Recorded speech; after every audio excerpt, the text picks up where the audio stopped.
ঢাকা বিশ্ববিদ্যালয় কেন্দ্রীয় ছাত্র সংসদ ডাকসু নির্বাচনে বিজয়ী নারীদের নিয়ে সম্প্রতি আপত্তিকর মন্তব্য করেন BRAC institute of governance and development BIGDর গবেষণা সহকারী রাকিবুল মুবিন, যা নিয়ে সামাজিক যোগাযোগ মাধ্যমে ব্যাপক সমালোচনা শুরু হয়। এর প্রেক্ষিতে সোমবার BIGDর ফেসবুক পেজে দেওয়া এক বিবৃতিতে রাকিবুল মুবিনের চাকরিচ্যুত করার বিষয়টি জানানো হয়।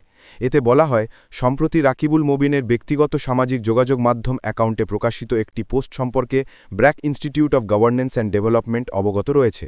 পোস্টটি তার ব্যক্তিগত মতামতের বহিঃপ্রকাশ, তবে এটি কোনোভাবেই BIGDর মূল্যবোধ, মান বা প্রাতিষ্ঠানিক অবস্থানকে প্রতিফলিত করে না। তার ব্যক্তিগত মতামত BIGDর প্রাতিষ্ঠানিক মতামত হিসাবে গণ্য করাও উচিত নয়। বিবৃতিতে বলা হয়, যথাযথ পদক্ষেপ অনুসরণ করে আমাদের নৈতিক ও পেশাদারী অবস্থান সমুন্নত রেখে আমরা জড়িত ব্যক্তির সঙ্গে সম্পর্কের ইতি টেনেছি।